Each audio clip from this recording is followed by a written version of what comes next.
Good morning, students. Today we will discuss about concept of object-oriented programming.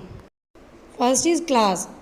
Class is similar to structures in C language. जैसे हम structure develop करते थे, user defined data type था जिसमें हम to type के data types को combine कर लेते थे, वैसे उसी तरह क्लास भी यूज़र डिफाइंड डेटा टाइप है, but it also contains function. इसमें फंक्शंस भी होते हैं डिफरेंट डेटा टाइप के साथ.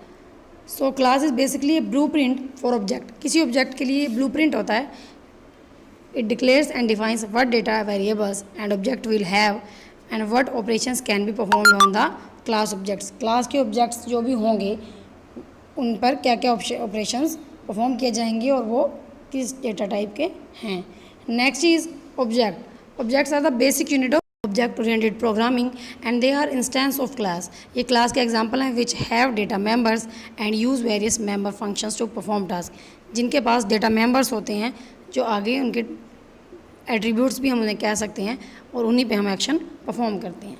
Next, data abstraction.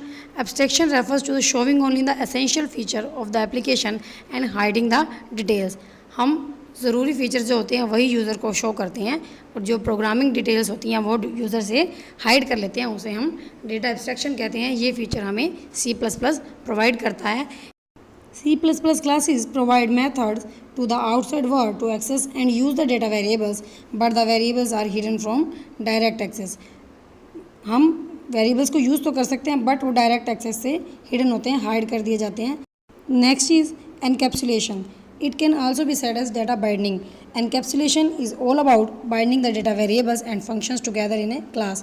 हम सारे functions को और data को एक साथ bind कर देते हैं, encapsulate कर देते हैं, उन्हें इकट्ठा कर देते हैं एक class में. ये भी C++ का एक feature है.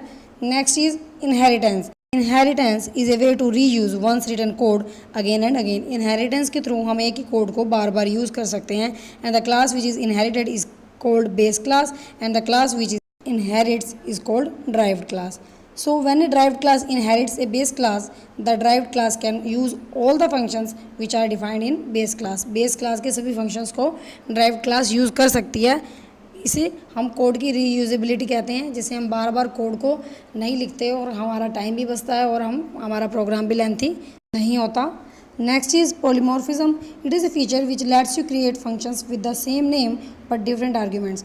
इस फीचर के थ्रू हम एक ही फंक्शन को डिफरेंट आर्ग्यूमेंट्स के साथ यूज़ करते हैं विच विल परफॉर्म डिफरेंटली, जो अलग अलग एक्शन परफॉर्म करते हैं.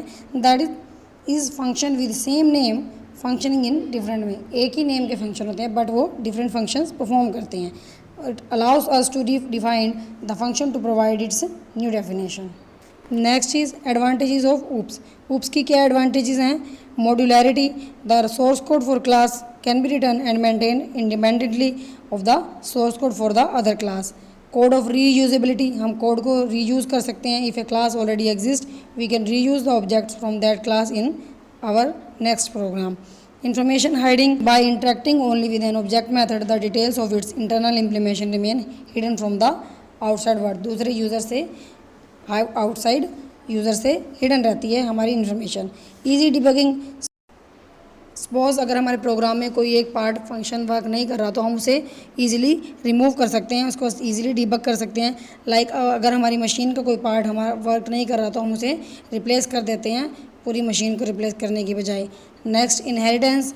We can use code again and again from base class to drive class. Easy to divide projects. Software complexity can be easily manage and also data hiding. Now students, watch the video carefully and understand the topic. Thank you. Have a nice day.